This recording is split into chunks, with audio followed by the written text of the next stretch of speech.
నాయకుడా పలుతరములు మము పరిపాలించర స్వామికుడా నవయుగమేధో సైనికుడా సమయము తెలియని సేవకుడా యువన వ్యాంధ్రకు ప్రగతిని చూపర సాధకుడా వైతాళికుడా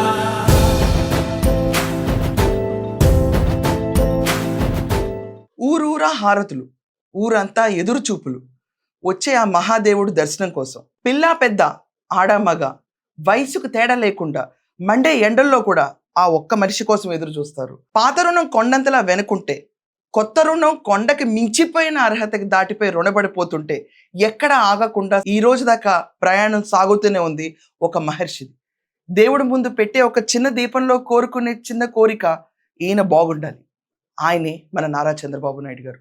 ఈ రోజుకి 76 సంవత్సరాలు పూర్తి చేసుకున్న చంద్రబాబు నాయుడు గారికి రాష్ట్ర వ్యాప్తంగానే కానీ కాదు, ప్రపంచ వ్యాప్తంగా ఉన్న తెలుగు వాళ్ళందరూ నమస్కరించి దేవుడి ముందు ఒక చిన్న జ్యోతి వెలిగిస్తున్నారు. ఈయన బాగుండాలి. ఈయన బాగుంటేనే తెలుగు వారందరం బాగుంటాం. రామారావు గారు తెలుగు గౌరవం గురించి దేశవ్యాప్తంగా చాటితే, ఈరోజు చంద్రబాబు నాయుడు గారు ప్రపంచవ్యాప్తంగా తెలుగు వారంటే ఆయన పేరే గుర్తొచ్చేలా ఆత్మగౌరవాన్ని తీసుకెళ్లి చాటుతూ ఉన్నారు. ప్రపంచంలో ఏ మూలున్నా భారతదేశంలో ఏకైక సీఎంగా మిగిలిపోయారు ఈయన. ప్రపంచ వ్యాప్తంగా ఈయన పేరు తెలియనాలంటూ ఉండరు. ఈయన వల్ల లబ్ధి పొందనాళ్ళంటూ ఉండరు. అది తెలంగాణ అవనిండి, ఆంధ్రప్రదేశ్ అవనిండి, ఉమ్మడి ఆంధ్రప్రదేశ్ అవనిండి, ఎలాగున్నా ఈయన పేరు చిరస్థాయిగా ఉంటుంది. చాలామంది నేతలను చూస్తాం, వస్తారు వెళ్తారు, ఏవో కొన్ని సంక్షేమ పథకాలు అంటారు, దాంట్లో దోపిడీలు అంటారు, చిన్న చిన్న బిల్డింగులు కట్టి ఇది మేము చేసిన గొప్ప ఘనత అని చెప్పుకుంటారు. కానీ ఏ రోజు అలసట వెలగకుండా 28 ఏళ్లకు ఎమ్మెల్యే అయ్యి, తర్వాత ముఖ్యమంత్రి అయ్యి, తర్వాత ఆయన చెప్పినాళ్లే ప్రధానమంత్రులు అయ్యి, ప్రెసిడెంట్స్ అయ్యి, ఆయన మద్దతు ఇచ్చిన పార్టీలే ప్రధానమంత్రిగా ఎదిగి ఈరోజు పీఠం మీద కూర్చుని ఆయన కింద శిష్యరికం చేసిన వాళ్లే పక్క రాష్ట్రంలో ముఖ్యమంత్రిగా ఎదుగుతున్నా, ఈయన మాత్రం నిరంతరంగా ఆయన శ్రామికుల్లాగా పనిచేస్తూ ప్రజలకు ఆయన రుణపడిపోయినన్న మాటలు చెప్తున్నారు. ఈరోజు ప్రజలే ఆయనకి రుణపడిన స్థితిలో ఆయన ప్రజలకు రుణపడ్డాను, మీ రుణం తీర్చుకుంటాను అని చెప్పిన వ్యాఖ్యల తర్వాత ఆంధ్రప్రదేశ్ భవిష్యత్ అనేది వెలకట్టలేంది. ఆయన తీసుకొచ్చిన మొట్టమొదటి ప్రతిపాదన ఇంజనీరింగ్ కాలేజెస్. ఉమ్మడి ఆంధ్రప్రదేశ్లో ఎక్కడ ఇంజనీరింగ్ కాలేజెస్ కొరతగా ఉన్న తరుణంలో చంద్రబాబు నాయుడు గారు ముఖ్యమంత్రి అయినప్పుడు ఇంజనీరింగ్ కాలేజెస్ని అధిక సంఖ్యలో తీసుకొస్తే నాలాంటి వాళ్ళు ఎంతోమంది ఇంజనీరింగ్ కళ ఇంటి నుంచి వెళ్ళి చదువుకుని రాగలిగారు. దానికి సదా కృతజ్ఞురాల్ని. ఆయన వల్లే కాలేజ్ నుంచి బయటకు రాగానే హైదరాబాద్లోనే ఉద్యోగాలు దొరికే రీతిలో సాఫ్ట్వేర్ కంపెనీస్, సైబరాబాద్ రూపకర్త ఆయన వల్లే సాధ్యం. దానికి ఎన్నో కోట్ల మంది మేము మీకు రుణపడిపోయామని చెప్తారు.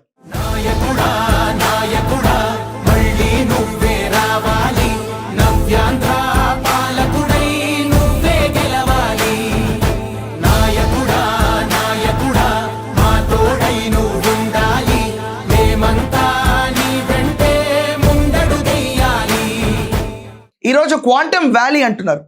దానివల్ల లబ్ధి పొందే భవిష్యత్తులో వచ్చే న్యూ జెన్జీ కూడా ఆయన ఫోటోకు నమస్కరిస్తారు. ఎంతోమంది ప్రతిపక్షాలను చూశారు, ఎంతోమంది చిల్లర రాజకీయవేత్తలు చూశారు. కానీ ఈయన మాత్రం ఆయన స్వభావం ఎక్కడా మార్చుకోలేదు. 28 ఏళ్ల నుంచి ఈరోజు 76 ఏళ్ళు ప్రస్తావనలో ఎక్కడా కూడా ఒక పూట కూడా సంతోషంగా తన కుటుంబంతో గడిపిన దాఖలాలు లేవు. ప్రతిరోజు లేచిన వెంటనే మొదలుపెట్టేది ప్రజల కోసం ఆలోచన. ఎండయ్యేది డే గురించి కూడా రాష్ట్రం బాగుండాలని పరితపించిపోతూ 76 సంవత్సరాలు వచ్చినా కూడా ఎక్కడ ఆగకుండా లేడి పిల్లలా చంగు చంగుమని తిరుగుతూ ఈ రోజుకి ప్రజలతో మమేకమై వచ్చేసారి కూడా ఈయనే రావాలి అని కోరుకునేంత రీతిలో ఒకే ఒక మనిషి ఈరోజు భారతదేశంలో ఉన్నారు. ఆయన పేరే నారా చంద్రబాబు నాయుడు గారు. ఈరోజు రాష్ట్రం అంతటా దద్దరి లేదట్టు ఆయన పుట్టినరోజు వేడుకలు జరుపుకుంటున్నారు. కానీ ఏ వేడుకలు జరుపుకోలేని కొంతమంది ఉంటారు, ముసలి ముతక ఇంట్లో కూర్చుని. వాళ్ళు ఈరోజు దైవ ప్రార్థనలు చేసినంతగా ప్రపంచంలో ఎవరూ చేయరు. ఆయన్ని జైల్లో పెడితే ఎక్కువగా రోధించింది వాళ్లే.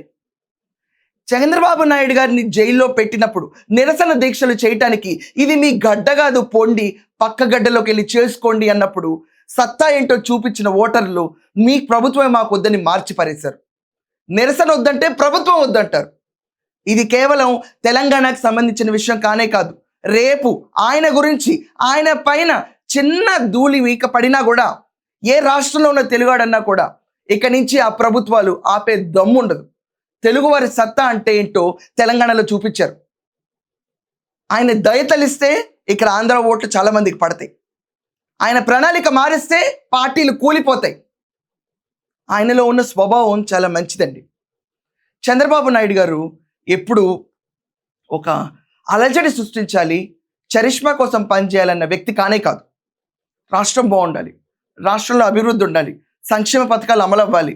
ఆఖరికి ఆయన ఎప్పుడూ ఇంపార్టెన్స్ ఇచ్చేది టీనేజ్ గ్రూప్లో ఉన్న పిల్లలకు మాత్రమే. చాలా ఎక్కువ ఇంపార్టెన్స్ ఇస్తారు.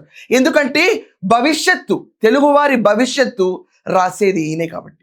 ఏళ్ల గురించి పరితపిస్తూ ఉంటారు. యువత శిఖరాలకు చేరువవ్వాలని చెప్పి ఒక మహా ఋషి చేసిన దీక్ష ఈరోజు తెలంగాణ అభివృద్ధి అవనిండి, ఆంధ్రప్రదేశ్ రాష్ట్ర చరిత్ర అవనిండి. ఇలాంటి మహనీయుడు మరెన్నో పుట్టినరోజులు జరుపుకోవాలనుకుంటూ ఆకాంక్షిస్తూ ఇలాంటి సైబరాబాదులు కొన్ని వందలు నిర్మించాలి. ఆంధ్రప్రదేశ్ ధీటుగా తలెత్తుకుని నుంచోవాలి. అమరావతి ప్రపంచ స్థాయిలో the most happiest and peaceful capital కింద ఎదగాలి. ఆంధ్రప్రదేశ్ అంటే గుర్తొచ్చే ఏకైక పేరు చంద్రబాబు నాయుడు గారు. ఎంతోమంది ముఖ్యమంత్రులు రావచ్చు, ఎంతోమంది పిఎంలు రావచ్చు, ఎంతోమంది ప్రెసిడెంట్లు రావచ్చు, కానీ తెలుగు జాతి కోసం ఒకే ఒక పేరు ఉంటుంది. అదే ఆయన పేరు చంద్రబాబు నాయుడు గారు. రాష్ట్రం అంతటా ఆయన చూస్తూనే ఉంటుంది, రాష్ట్ర భవిష్యత్తును ఆయన చూస్తూ ఉంటారు.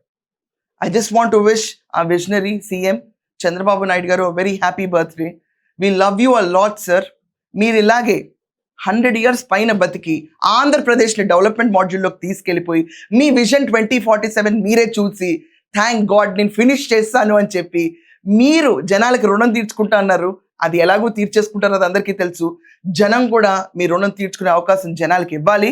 ఓటు రూపేణా వాళ్ళు చూపిస్తారని ఆశిస్తూ I'm closing my show. That's all for now. Thank you.